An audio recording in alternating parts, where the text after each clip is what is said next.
So I had a little sad face here because we need to do new pictures, and we're redoing the websites and everything, and eventually we'll have a new picture, but Kristen's not in here. So this is a Vanguard study from 2014 that said that a good advisor can add 3% of net portfolio return over time. 1.5% of that comes from behavior. And I want to talk about behavior. If you're not getting married or having babies or retiring, if there's no big change in your life, you're not going to change the portfolio because of that, okay?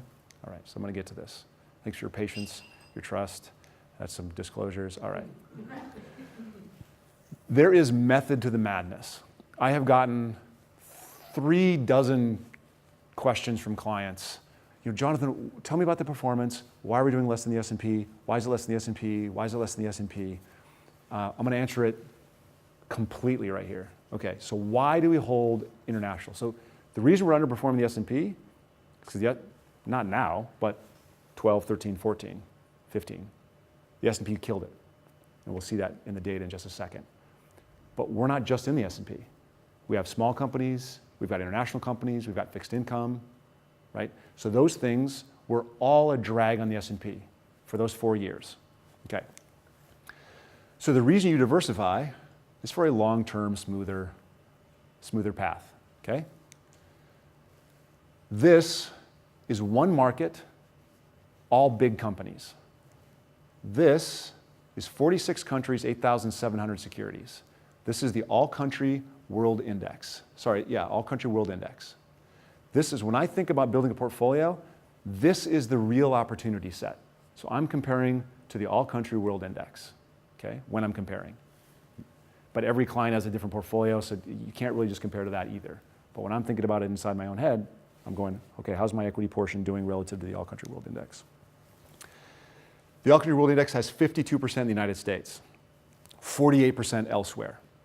3/4 of this 52%, maybe 60% of that 52%, is S&P. And then there's a bunch of medium-sized and small-sized companies. And actually even, the S&P is 500. There's actually massive companies that aren't in the S&P, right? So this is a very small part of the opportunity set. We're going to go decade by decade, and then we're going to look at the big picture. And then I'm going to look at 3 other ways to look at why international versus domestic, okay?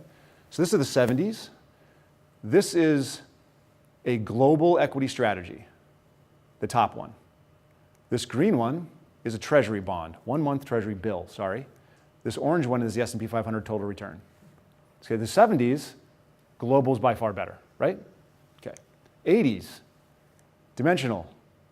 This is the equity, diversified global equity. This is the S&P. This is the treasury bill, okay? 90s, what happened in the 90s? .com, right? So right here, the S&P was just killing it. S&P destroyed everything. So there's 4 years, 97, 98, 99, and 2000. Sorry, 96, 97, 98, 99. Those 4 years, the S&P outperformed everything else again. And if you had small tech companies, even better. S&P was great. Versus this global, this underperformed. Okay, let's go to the next year. The next year, in all of these slides, the only market that has a negative 10-year return over the whole 10 years is the S&P. And this was 2000, right? Why? Let's go back to this one. Because of that. Because the S&P outperformed for those 4 years for the wrong reasons.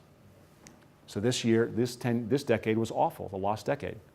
Now let's look at so far now. So far now, the last 4 years, last 3 years, 2 years, 14, 15, the S&P did so much better than this. But let's look at the whole thing.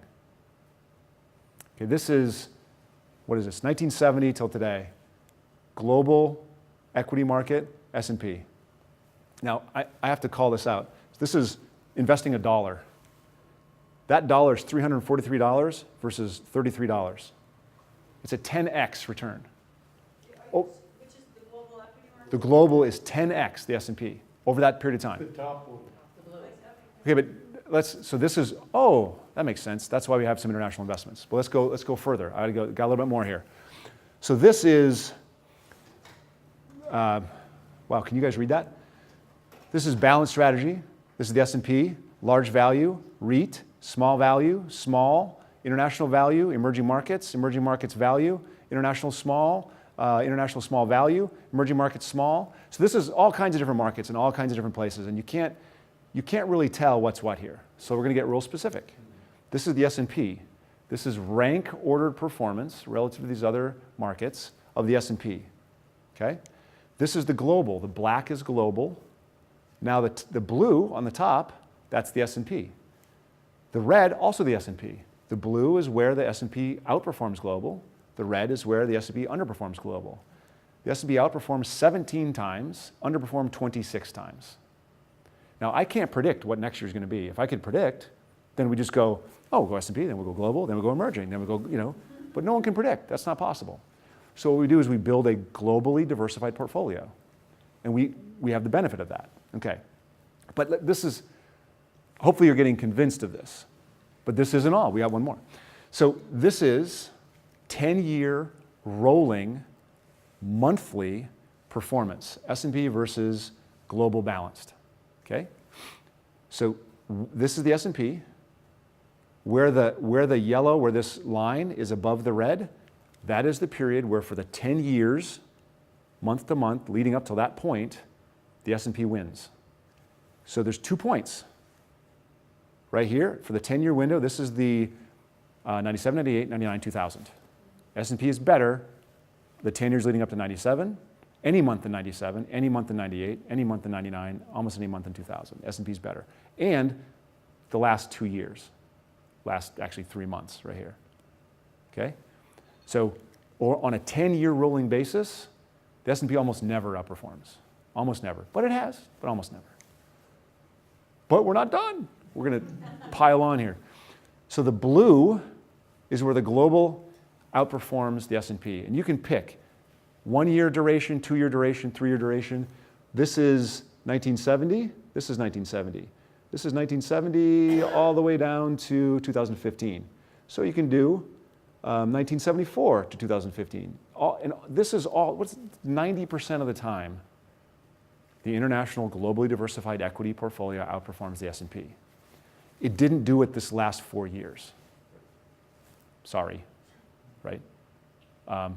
That being said, we're building portfolios with the international diversified portfolio, and we are actually tilting, so we have a performance that has not been as bad as the pure international market because we have tilted towards US. And we have only, in 2014, we added to the emerging markets. In 2015, in August, we added to the emerging markets. And in February this year, we added to the emerging markets. So we're building up, because the US is rich and the emerging markets are cheap, we're building up our exposure to emerging markets. And in 2 of our portfolios, our growth portfolios and our aggressive growth portfolios, we are now at a market cap weighting for the emerging markets relative to the global benchmark, right? So for a moderate or a slightly conservative or a really conservative portfolio, we're still underweight emerging markets. If we see emerging markets go down 20%, you're going to see us be over cap weighted in our growth and aggressive growth, and our moderate and our other ones will be closer to cap weighted. So we'll leg in when we see the opportunity. We will add more to the emerging markets because that's where the opportunity lies. Which means if the emerging market goes down and the US goes up, we're going to underperform some more. But we have to do that to have the process work over a decade and over 2 decades and over 3 decades, which is the average retirement, right? So that's how we get to that retirement income. Does that make sense?